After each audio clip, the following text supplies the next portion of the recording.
Bonjour bien-aimés, bienvenue sur la chaîne Au pied du Seigneur, l'émission La Bible racontée. C'est encore une joie pour moi de vous retrouver aujourd'hui pour continuer l'histoire que nous avions déjà entamée la dernière fois. Alors la dernière fois, nous avions vu l'histoire un peu de Abraham et de Sarah, surtout Sarah qui s'était fait kidnapper. Donc elle s'était fait enlever par le roi de Guérar qui s'appelle Abimelech. Pourquoi? Parce que effectivement Abraham s'étant déplacé dans le pays des Philistins, donc il partait vers le midi et il avait fait escale à Guérar. Et donc la beauté de Sarah était telle que chaque fois les gens lui demandaient alors oui bah tu sais qui lui pour toi et tout, donc les gens étaient intéressés. Et donc elle s'était convenue avec son mari de dire qu'elle était la sœur. Donc du coup elle disait à tout le monde qu'elle était la sœur d'Abraham. Étant la sœur, les gens estimaient qu'elle était libre et donc ça suscitait encore plus de convoitise. Et tout comme il l'avait fait en Égypte, les grands, ceux qui sont forts, décident de l'avoir pour eux. Donc Pharaon avait décidé de prendre Sarah pour épouse. Et là, c'est le roi de Guérar, Abimelech, qui a décidé de prendre Sarah. Et donc, il l'a enlevée. Il l'a enlevée. Sauf que les choses ne vont pas se passer comme prévu. Dieu va se révéler en songe à Abimelech en lui disant, mais tu vas mourir à cause de la femme que tu as enlevée parce qu'elle a un mari. Heureusement pour lui que le Seigneur l'a prévenu, Dieu dans son amour, vous voyez, parce que quand même, c'était pas le Dieu d'Abimelech. C'était, voilà, c'est les Philistins, on sait qu'ils avaient d'autres dieux. Mais comme Dieu ne voulait pas l'exterminer, et donc Dieu va le prévenir pour lui laisser le temps de réparer ce qu'il avait fait. Il va dire que il est innocent, il savait pas, etc. Et Dieu va lui dire, oui, effectivement, je sais que tu as agi d'un cœur pur. Je sais que tu as agi avec des mains innocentes. Parce que effectivement, Abimelech disait, mais il m'a dit que c'est sa sœur. Elle m'a dit c'est son frère. Bon, je rentrerai pas dans les détails, mais bon, il a dû restituer l'épouse de Abraham en faisant des offrandes pour réparer justement l'acte qui a été commis. Et il a même posé un acte lorsque Abraham l'a expliqué que effectivement Sarah, il avait peur pour sa vie, hein, il voulait pas mourir parce qu'il se dit que c'est un peuple qui connaît pas l'Éternel et pour avoir la femme qu'ils étaient prêts à tout, y compris de le tuer. Et mais pour sa défense, il explique que Sarah, certes, c'est sa femme, mais c'est aussi sa demi-sœur. Du côté de son père, ils avaient le même père, mais ils n'avaient pas la même mère. Donc on comprend que Térak avait plusieurs épouses. Il avait une femme et peut-être des concubines. Et donc voilà. Et Abimelech va lui donner 1000 cycles d'argent. Donc pour servir de voile à Sarah. Et donc par rapport à tout ça, Abraham va récupérer sa femme, hein, encore avec des offrandes, avec des choses en plus supplémentaires. Mais bon, c'était, comme je vous disais, des fois, la Bible nous donne des anecdotes. Et donc, c'est pas forcément dans l'ordre chronologique, parce que ça s'est fait avant qu'il n'ait Isaac. Et je vous disais qu'à un moment, le Seigneur va venir parler à Abraham et va lui dire, Abraham, sois intègre devant ma face. Sois intègre devant ma face. Donc, Dieu va prévenir Abraham pour lui dire de marcher correctement, de ne pas jongler, au fait. Parce que, effectivement, certes, Sarah était sa demi-sœur. Mais bon, il en jouait un petit peu. Voyez? Donc, une demi-vérité, c'est aussi un demi-mensonge. Et Dieu voulait le bénir. Et Dieu voulait qu'il soit intègre, qu'il marche dans la droiture, qu'il n'y ait pas voilà, d'à peu près. Et c'est pour ça que même Abimelech avait été tellement effrayé avec tout ce qui était dans sa maison par rapport à tout ça, par rapport à cette attitude-là d'Abraham, que plus tard, il va le convoquer, il va lui dire, écoute, je t'ai laissé en paix dans le pays, je t'ai dit que tu pouvais aller où tu veux, jure-le-moi que tu ne vas plus venir nous tromper ici, dire des choses à moitié là pour faire venir sur nous le malheur. On t'a laissé jouir, on t'a fait du bien dans le pays. Donc, nous aussi, nous voulons que tu aies le même, que tu agisses à notre égard aussi de cette manière-là. Et Abraham va dire, oui, d'accord, je suis d'accord, mais les gens de chez toi, là, ton peuple, ils me créent des problèmes par rapport aux puits. Chaque fois que je fais les puits, ils viennent me chercher des histoires et tout ça, parce qu'on lui portait envie. Et Abimelech n'était pas au courant. Donc, ils vont faire alliance, ils vont s'entendre et tout ça. Donc, et c'est là, au fait, où l'alliance qu'ils ont fait, c'était à côté d'un puits qui s'appelle Beersheba. Et Beersheba, au fait, Abraham venait de creuser ce puits-là, il y avait eu de l'eau. Et il dit, bah écoute, je te donne cette brebis en signe d'alliance et de témoignage que ce puits-là, c'est vraiment à moi, c'est moi qui l'ai creusé. Que ton peuple ne vienne pas me chercher d'histoire. Donc, ils ont fait alliance. Le roi était d'accord, le roi de Guérard, etc. Donc voilà un petit peu. Et en même temps, je vous avais parlé aussi du fait que Isaac est né, Abraham avait 100 ans. Et il a circoncis le 8e jour. Et lorsqu'il a été sevré, il a décidé de faire un grand festin. Et Isaac, voilà, ils étaient vraiment heureux. Hein. Et Ismaël aussi était là, il voyait. Donc Ismaël a commencé à rigoler. Et Sarah a vu Ismaël en train de rigoler, elle l'a très mal pris. Déjà, Isaac veut dire rire. Donc, pour elle, c'est Isaac qui devait rire. Donc, elle voyait Ismaël qui commençait à rire. Donc, en gros, il va prendre la place de son fils. Enfin, il y avait quand même cette tension-là, cette rivalité-là. Sachant que Agar, le fait qu'elle ait méprisé sa maîtresse, Sarah, c'était pas passé. Hein. Même si elle est revenue, donc elle estimait qu'elle a son enfant, elle a le fils de la promesse. Le fils de l'esclave n'héritera pas avec son fils. Donc, elle est partie parler à son mari. Abraham ne voyait pas les choses du même œil, mais le Seigneur va lui dire, Dieu va lui dire, fais ce que Sarah te demande. C'est effectivement Isaac qui est le fils de la promesse. Mais t'inquiète pas pour Ismaël, je prendrai soin de lui, il sera une grande nation. Voilà, parce que c'est aussi ta postérité. C'est aussi ta postérité. Donc, par rapport à tout ça, au fait, ça va... les choses vont continuer, prendre leur cours. Donc, Agar va être chassée. Abraham va lui donner de l'eau, du pain, et lui demander de bien vouloir partir. Il va lui remettre l'enfant dans les bras. Et donc, elle va partir.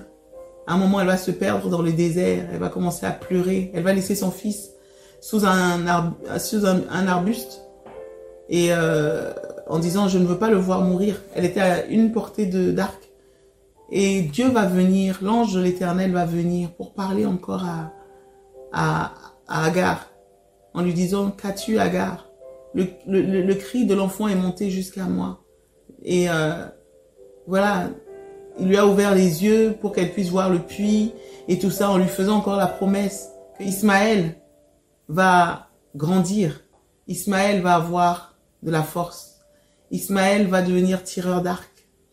Et sa maman va lui prendre une femme égyptienne. Et donc, voilà.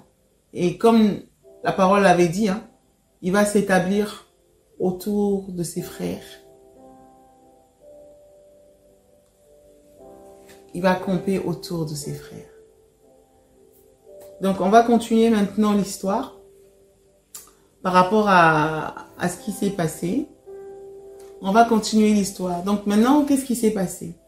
À un moment, Dieu va venir parler à Abraham. Dieu va dire, Abraham, lève-toi, prends ton fils, ton unique, le fils de la promesse. Parce que de toute façon, Agar avait été chassée avec Ismaël. Donc, celui qui te reste là, tu le prends et tu vas vers le pays de Mojira. Et là, tu me l'offriras sur une montagne que je te donne, que je te montrerai. Offre-le-moi en sacrifice. C'est la première fois qu'on entend Dieu demander quelque chose comme ça dans la Bible. Abraham, on n'a pas vu qu'il a négocié ou qu'il a riposté ou qu'il a contredit Dieu, malgré toutes les années où il avait attendu, malgré tout le parcours, malgré l'affection qu'il tenait pour son fils, malgré la promesse, parce qu'il savait qu'il y avait une promesse, il n'a pas commencé à négocier en disant, oui, mais Dieu, tu m'as dit que, et alors, comment tu vas faire pour me donner une postérité, parce que tu m'avais dit, maintenant tu... Non, il n'a rien dit. On n'a pas vu qu'il a contesté une seule fois avec Dieu. Il s'est levé, il a demandé à des serviteurs de l'accompagner, il a prêté des ânes, il a pris du bois, il a pris un couteau, de quoi allumer le feu, et il a pris son fils et ils sont partis. On n'a même pas vu qu'il en a parlé à sa femme. Parce que de toute façon, je pense que s'il avait parlé à sa femme, la mission même aurait été terminée en même temps. Vous voyez? Il n'a rien dit à Sarah. Elle n'était pas au courant. Et il est parti. Ils ont eu 3 jours de marche.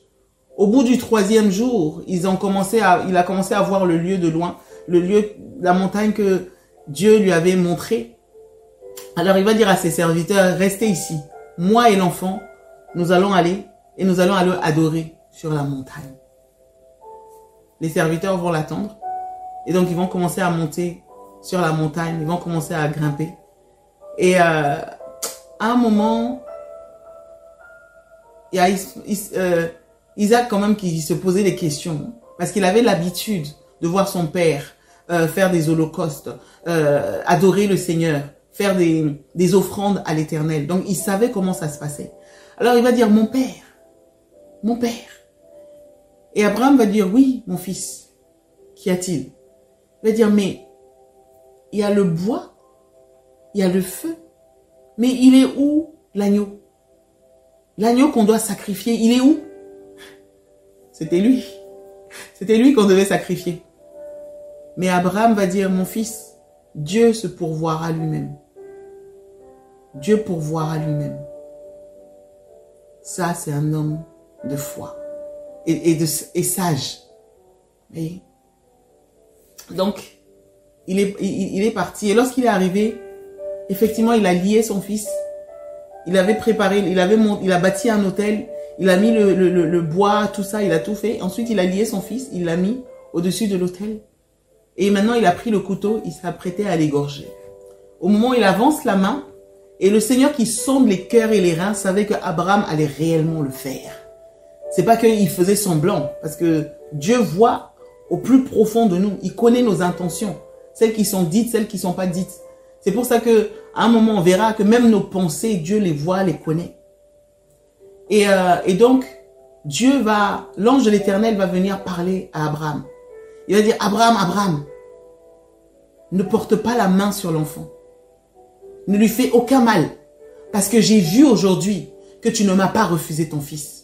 J'ai vu aujourd'hui que tu étais prêt à me sacrifier ton fils, ton unique, ce que tu avais de plus cher, que tu ne me refuses rien en fait, ce que tu as de plus précieux.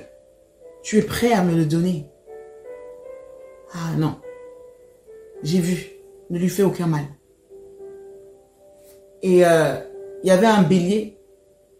Dieu a permis qu'il y ait un bélier qui était coincé. Il y avait la corne coincée dans un buisson. Est-ce que vous comprenez entre la force du bélier là, qui peut être coincé dans un buisson, c'est vraiment la main du Seigneur. Et à cet endroit-là en plus, juste à côté. Ça c'est le Seigneur.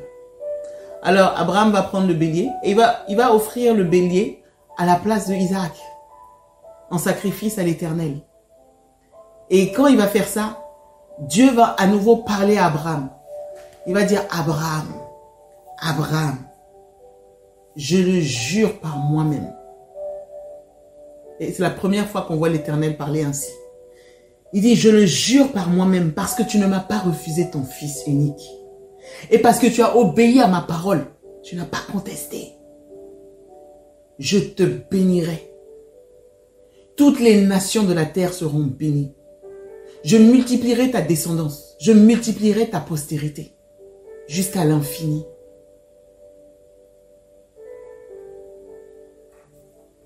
Et toutes les nations de la terre seront bénies au travers de toi. Celui qui te bénira sera béni. Celui qui te maudira sera maudit. Et voici pourquoi la parole dit que Abraham est devenu le père de la foi. Il était le père de la foi. Il est devenu le père de la foi.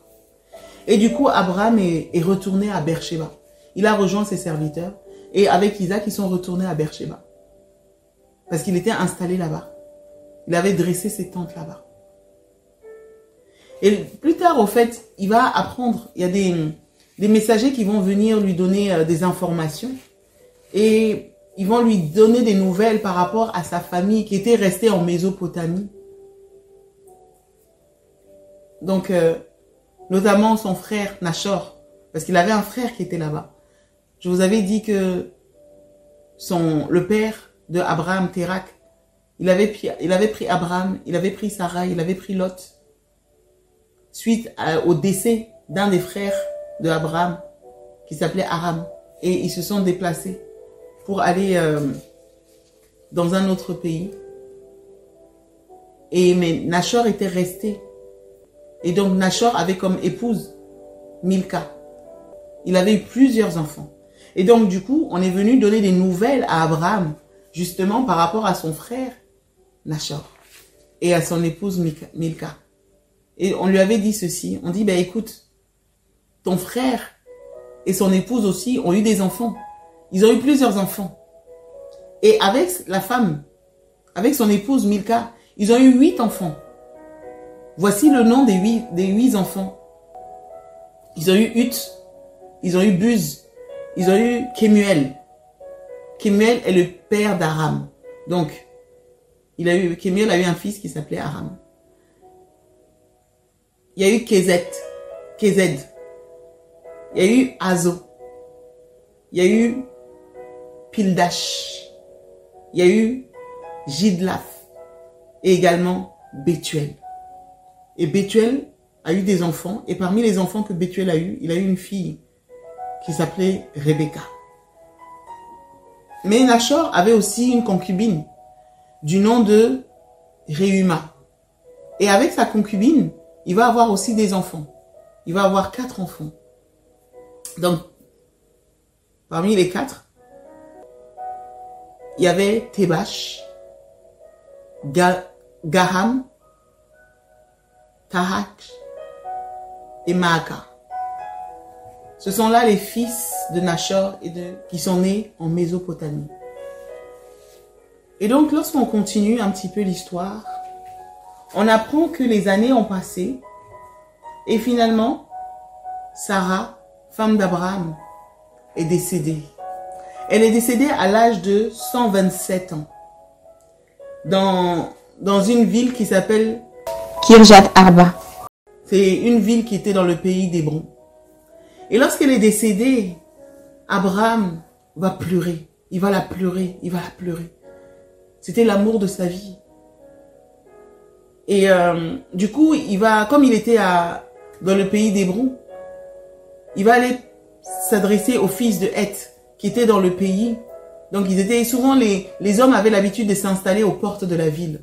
Donc, il va venir voir le peuple, les fils de Heth, qui étaient aux portes de la ville. Il va leur dire, s'il vous plaît, si j'ai trouvé grâce à vos yeux, permettez-moi d'acquérir un champ pour enterrer ma femme, parce que je suis étranger au milieu de vous.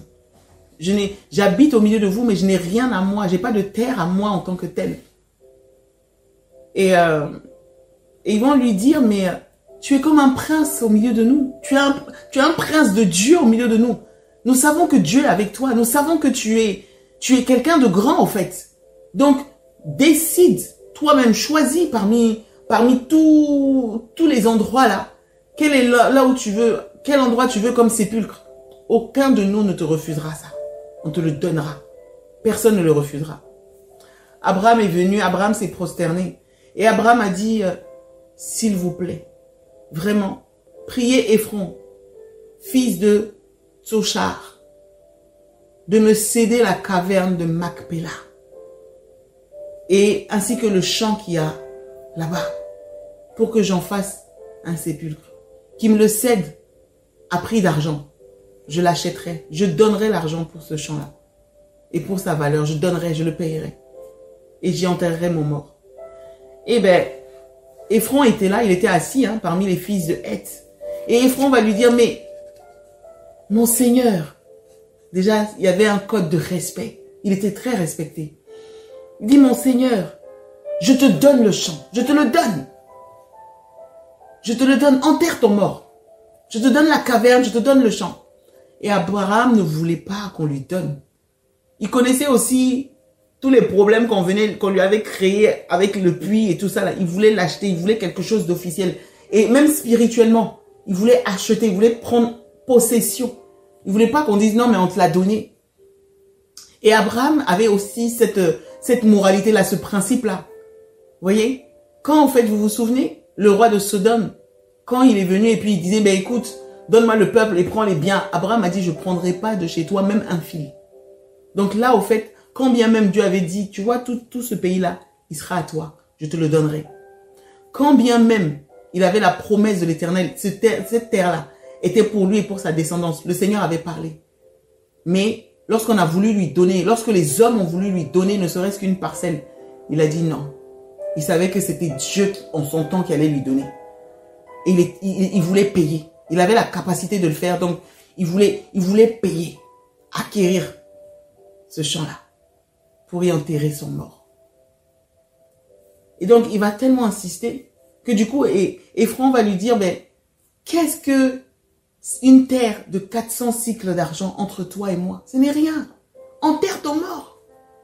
Et Abraham va comprendre, en fait, c'était un code. Il va comprendre que la terre là valait 400 cycles d'argent. Alors, il va peser les 400 cycles d'argent en présence de tout le peuple. Et il va le donner à Ephron. Et c'est comme ça qu'il va acheter ce champ-là. Et il va en devenir le propriétaire. Et il va enterrer Sarah là-bas. Et on va voir que comme il était le propriétaire du coup de ce champ, de la caserne, des arbres, de tout ce qu'il y avait autour, ça va devenir un lieu de sépulcre pour lui, pour sa femme, parce que ça lui appartenait. De génération en génération, c'était déjà à eux. Voilà un peu comment Sarah est décédée et comment Abraham est devenu propriétaire du champ de Ephron situé à Macpéla, vis-à-vis de Mamré. Mamré, vous voyez, c'était là où il était installé. Il était pas loin des chaînes de Mamré. Et c'est là-bas même qu'il a vu l'Éternel qui était descendu avec des anges. Donc le champ est devenu à lui. Il l'a acheté au prix d'argent.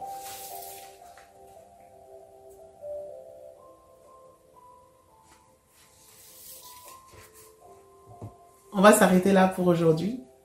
Et la prochaine fois, je continuerai la suite de l'histoire. Soyez bénis. Bonne journée. N'hésitez pas à liker, à partager la chaîne et à vous abonner. Soyez bénis.